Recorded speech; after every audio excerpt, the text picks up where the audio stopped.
మా వాళ్ళు మరి ఎక్కడికో తీసుకెళ్లి విగ్రహారాధన దగ్గర తీసుకెళ్లి అక్కడ ఆంచి లేయించారు. ఆంచి లేయించిన తర్వాత ఆంచిన ఆ ఒక్క రేతిలో ఉండేది, తర్వాత ఉండేది కదా, నా మెళ్ళలో ఆంచి ఉండేది కాదు, ఆంచిన పోయేది. ఇట్లా కాదు, మీ డబ్బులు కాదు, మీరు జోగు అడుక్కొని మరి ఆ పాపకి వేయించండి, ఆంచిన వేయించండి అని చెప్పని అన్నారు.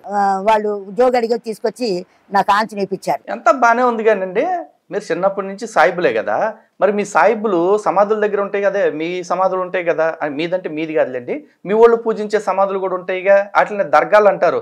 మా మంద కూడా ఎర్రెక్కినట్టు వెళ్ళిపోయి ఆ సమాధుల దగ్గర షుగర్ వేసుకుని నాకు వస్తూ ఉంటారు. మరి మిమ్మల్ని అక్కడికి పట్టుకుపోకుండా మా విగ్రహాల దగ్గరికి తీసుకొస్తాం ఏంటి, మా దగ్గర అంజనం వేపిస్తాం ఏంటి, జోగడుక్కుని మరి అంజనం వేపిస్తాలని చెప్పటం ఏంటి? చెప్పట్లా. మాటకి లోకు గున్నోని కాకులు పడుతాయి అని హిందువులు తేరగా దొరికారు కాబట్టి ఎవడేం మాట్లాడు కాబట్టి నీలాంటి వాళ్ళందరితో ఇట్లా మాట్లాడిస్తూ ఉంటారు. ఆ వెనకాల కూర్చుని ఆ ఎర్ల కొడుకులు, గొర్రెన డాష్ గాళ్ళు.